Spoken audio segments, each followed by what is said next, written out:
J'ai à l'écran un arrangement de quelques clips.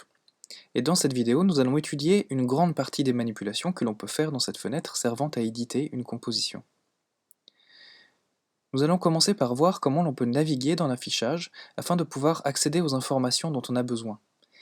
La première chose, comme je vous le disais dans une des vidéos précédentes, est de pouvoir afficher ou masquer certaines zones de l'interface du logiciel.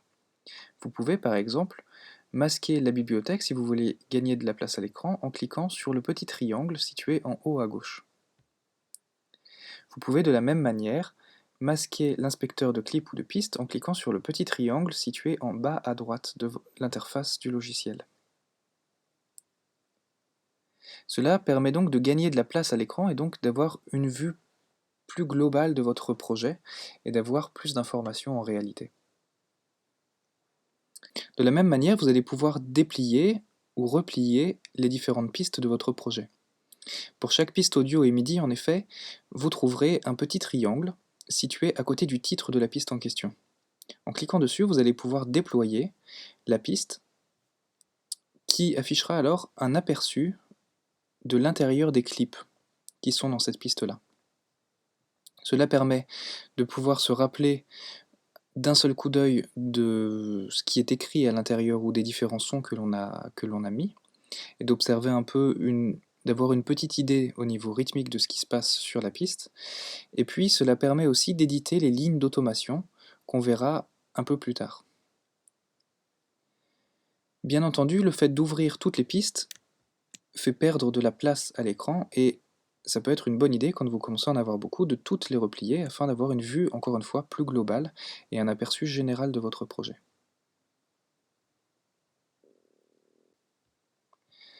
Nous pouvons aussi déplacer l'affichage afin de pouvoir accéder à d'autres parties d'un arrangement, ou obtenir une vue plus élargie ou au contraire plus précise. Juste au-dessus de votre arrangement, vous avez une sorte de barre assez large avec des numéros au-dessus. Ces numéros sont les numéros de mesure, et en passant juste au-dessus avec le pointeur de votre souris, il changera d'aspect et affichera une main tenant une petite loupe. En cliquant pendant que ce pointeur s'affiche de cette manière et en maintenant appuyé le clic de la souris, vous pouvez déplacer à gauche ou à droite pour voir l'arrangement plus tôt ou plus tard dans le morceau. Et en déplaçant la souris tout en maintenant appuyé vers le haut ou vers le bas, vous pourrez respectivement zoomer ou dézoomer sur une portion de l'affichage.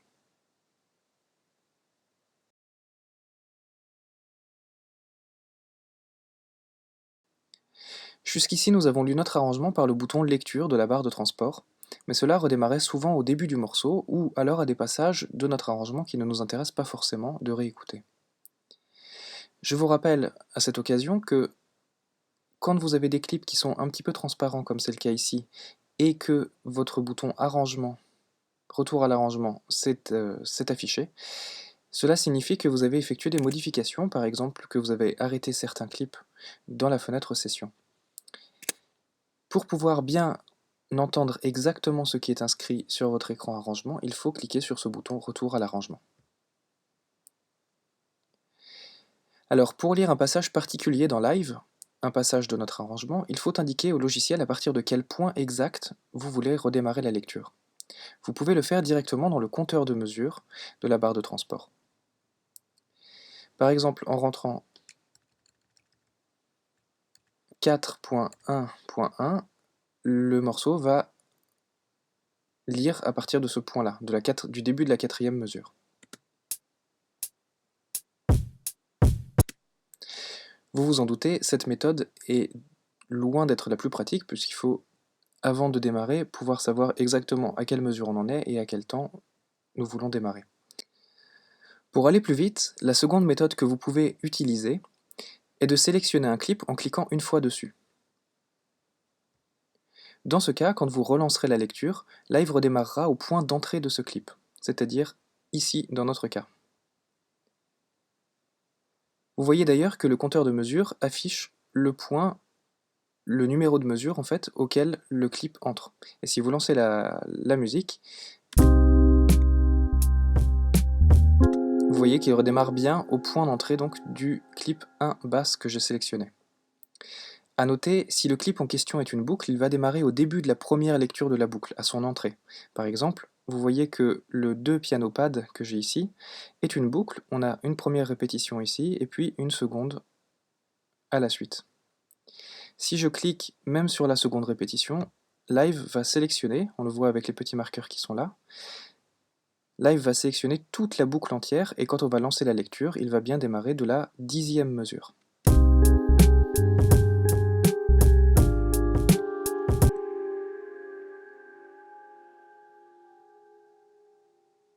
Si le point à partir duquel vous voudriez lire votre arrangement ne correspond pas à un début de clip, il reste deux possibilités pour démarrer la lecture à l'endroit précis où vous le souhaitez. Vous pouvez cliquer sur un point du fond de l'arrangement pour démarrer la lecture à partir de ce point. Vous voyez, le fond, ce que j'appelle le fond de l'arrangement, c'est un endroit où il n'y a pas de clip affiché. Mais attention avec cette méthode, si vous touchez un clip, cela démarrera à partir du début du clip en question. Il faut donc cliquer sur une piste qui ne contient pas de clip à ce moment précis pour placer le marqueur de lecture où on le souhaite. Par exemple, je peux cliquer ici sur le début de la mesure 3 et ça va placer le marqueur de début de lecture au début de la mesure 3. S'il y a des clips partout, par exemple j'aimerais démarrer de la mesure 16 qui est ici ou de la mesure 15, je ne peux pas cliquer sur les zones de la mesure 15 qu'il y a ici puisque à chaque endroit il y a des clips. Pour bien démarrer à l'endroit exact où l'on veut, il suffit de cliquer dans ces cas-là en dessous de tous les clips que vous avez à l'écran, c'est-à-dire à l'endroit où il n'y a plus de pistes disponibles. Vous pouvez toujours cliquer dans cette zone pour placer le marqueur de lecture à l'endroit où vous le souhaitez. Par exemple, là je suis mesure 15, mais je peux aussi décider de démarrer mesure 16 en cliquant sur cette barre verticale qui rejoint la mesure 16. Et cela place donc le compteur de lecture mesure 16, et si je lance la lecture, j'ai bien mon morceau qui démarre à partir du début de la mesure 16. La quatrième et dernière méthode pour lire la musique à partir du moment où l'on le souhaite est très simple et elle vous permet de lire n'importe où dans l'arrangement à la volée. En plaçant la souris juste en dessous des numéros de mesure, là où vous avez la petite main avec la loupe qui s'affiche pour zoomer et dézoomer, une petite icône avec un haut-parleur apparaît, si vous descendez encore un petit peu en dessous des numéros de mesure. En cliquant à ce moment, vous pourrez écouter la musique à partir du point où vous êtes placé.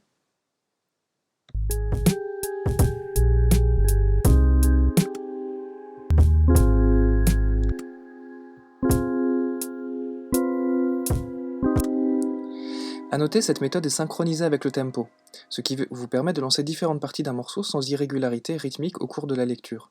Ça peut donc être une autre manière d'expérimenter différentes structures dans votre arrangement pour vérifier différentes méthodes d'organisation par exemple. Voici un petit exemple de comment se comporte le bouton lecture avec le haut-parleur.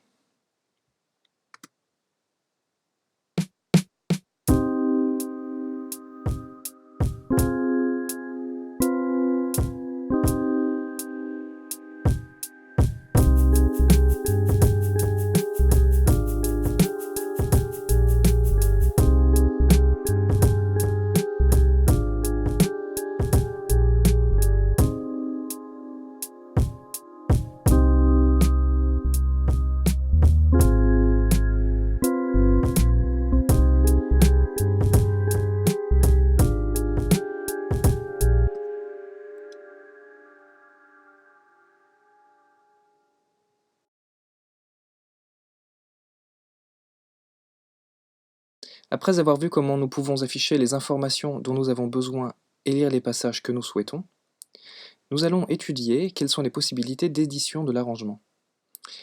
Nous allons voir dans cette vidéo que l'édition de l'arrangement des clips, leur agencement en fait, mais pas leur contenu, ce qui fera l'objet d'une autre vidéo.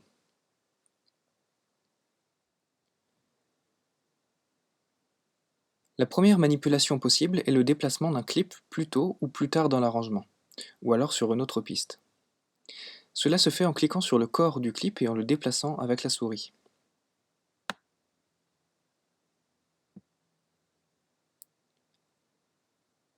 A noter, si vous déplacez un clip sur un autre, le nouveau remplacera l'ancien sur la longueur de ce nouveau clip. Cela ne fusionne ni ne superpose les deux clips en question.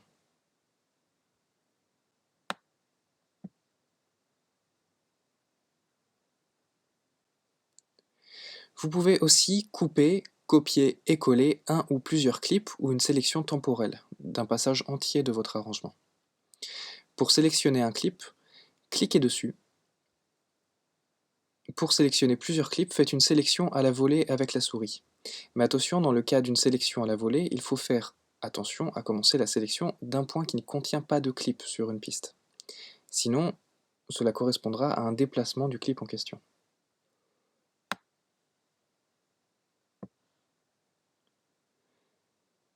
Vous pourrez alors copier ou couper cette sélection pour la coller ailleurs dans l'arrangement.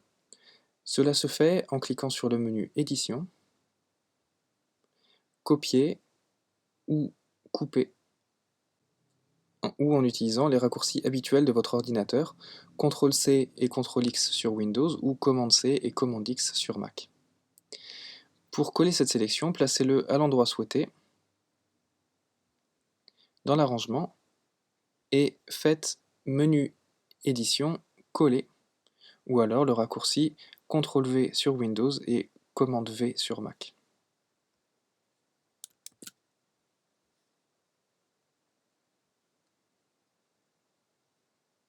À noter de la même manière que quand vous déplacez un clip, si l'espace sur lequel vous collez votre sélection est déjà occupé par des clips, ceux-là seront remplacés par les nouveaux sur la longueur des nouveaux clips. Nous allons faire l'essai. J'ai ici deux clips qui s'appellent à remplacer sur la piste basse et la piste shaker. Si je sélectionne toute cette zone de clips basse et de shaker ici, que je les copie et que je les colle juste à la suite, cela va remplacer les clips qui s'appelaient à remplacer, qui étaient en dessous ici. Encore une fois, cela ne les fusionne pas ni ne les additionne, cela les remplace complètement. À partir de ces mêmes sélections, par exemple cette petite sélection-là, vous pouvez aussi réaliser une duplication, un peu plus rapide qu'un copier-coller traditionnel. La sélection sera reproduite à l'identique à la suite de la fin de celle-ci. Cela se fait en cliquant dans le menu Édition et Dupliquer, ou en faisant le raccourci CTRL-D sur Windows et Command-D sur Mac.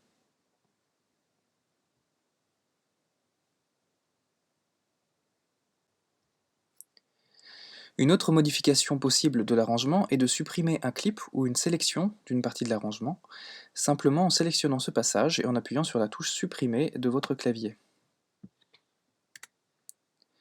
Cela remplace la zone sélectionnée par du silence sur les pistes concernées. Il y a une autre possibilité similaire mais moins destructive qui vous permet de désactiver un clip, mais en le gardant tout de même dans l'arrangement au cas où vous changeriez d'avis. Dans le cas d'une désactivation, le clip n'est tout simplement pas lu. Et pour le désactiver, il suffit de le sélectionner et d'aller dans le menu Édition, puis Désactiver clip, ou le raccourci 0 sur votre clavier. Dans ce cas, vous le voyez, il perd toute couleur de fond, et apparaît donc presque invisible à l'affichage, mais reste présent dans la partition générale. Comme nous l'avions vu dans la précédente vidéo, nous pouvons réduire ou allonger la durée des clips. En passant la souris sur l'extrémité d'un de ces clips, vous verrez que le pointeur se transforme en crochet, nous permettant de réduire ou d'allonger sa durée. Nous faisons cela en cliquant pendant que le pointeur est un crochet, en maintenant appuyé le clic de la souris et en déplaçant vers la gauche ou vers la droite le pointeur. Cela allonge ou réduit la durée du clip selon le côté où vous vous trouvez.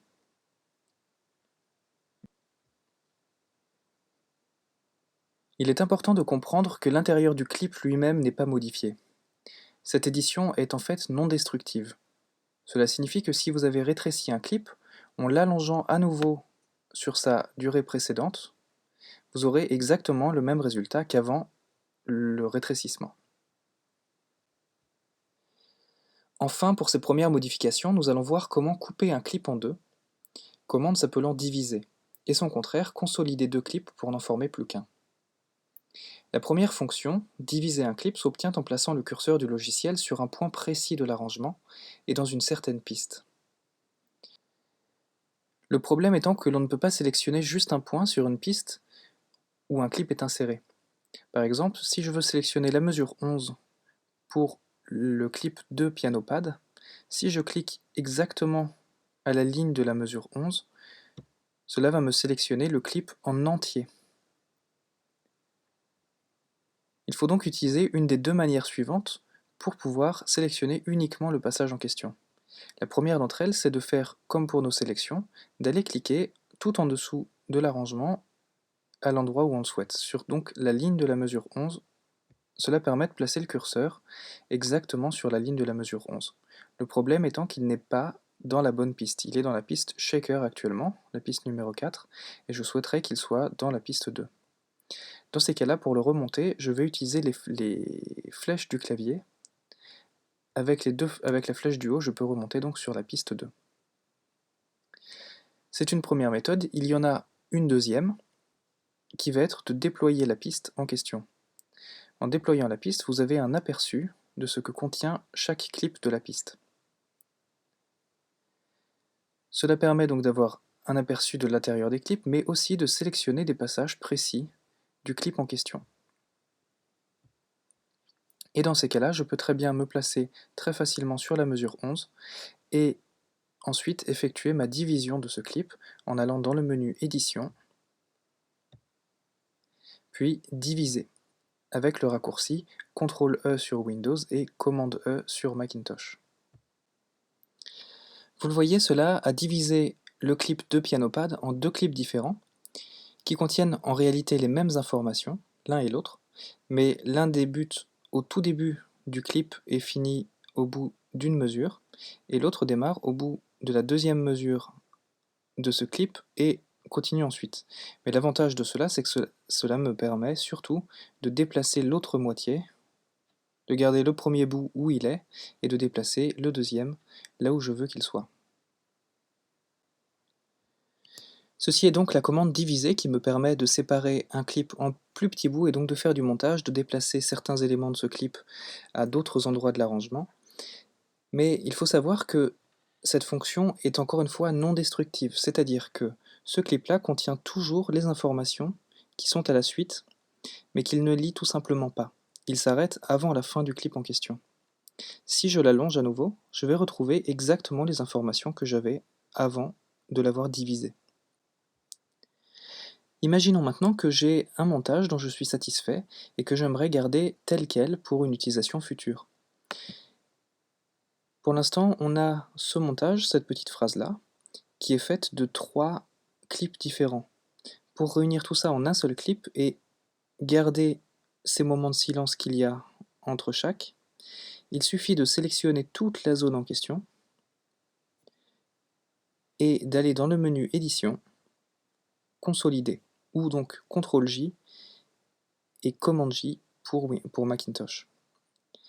En faisant cette fonction, attention, cette fois-ci c'est destructif, c'est-à-dire que Live va créer un nouveau clip qui n'a plus aucun rapport avec ce qu'il y avait avant, simplement il va créer un nouveau clip contenant toutes les modifications. Pour du MIDI, ce ne sont que des données fictives entre guillemets, mais pour de l'audio, ça va créer un nouveau fichier sur le disque dur contenant toutes les modifications audio que vous avez faites à l'intérieur. Alors c'est encore une fois non destructif d'une certaine manière puisque les fichiers audio que vous utilisiez avant sont toujours présents sur le disque dur et donc vous pourriez les retrouver si vous en aviez besoin et que vous aviez fait une erreur. Si j'appuie donc sur Consolider, Live va créer un nouveau clip qui contient toutes les modifications. Toutes ces fonctions d'édition de l'agencement général de l'arrangement, c'est-à-dire déplacer, copier des clips, supprimer, désactiver, allonger, rétrécir, les diviser ou les consolider, comme nous l'avons vu, sont pour la plupart disponibles dans le menu contextuel, c'est-à-dire en cliquant avec le bouton droit de la souris sur un clip ou sur une sélection ou à un point précis. Vous aurez accès aux commandes couper, copier, dupliquer, supprimer, consolider, désactiver les clips, et aussi renommer que nous n'avons pas encore vu mais qui nous permet de tout simplement donner un nom à un clip pour mieux l'identifier. Toutes ces commandes sont donc disponibles dans le menu contextuel, c'est-à-dire le bouton droit de la souris, à l'endroit où vous le souhaitez. Vous pouvez aussi d'ailleurs changer la couleur du clip en question pour, toujours de la même manière, mieux l'identifier et avoir des informations au premier coup d'œil sur qui il est et à quoi il sert. Je vous conseille de connaître par cœur, dès que possible, toutes les fonctions, tous les raccourcis clavier qui sont disponibles, il n'y en a pas tellement, mais l'idée c'est de pouvoir travailler beaucoup plus vite et de gagner en rapidité en fait pour éditer plus rapidement vos morceaux et ne pas perdre vos idées au moment, le temps de faire toutes les manipulations.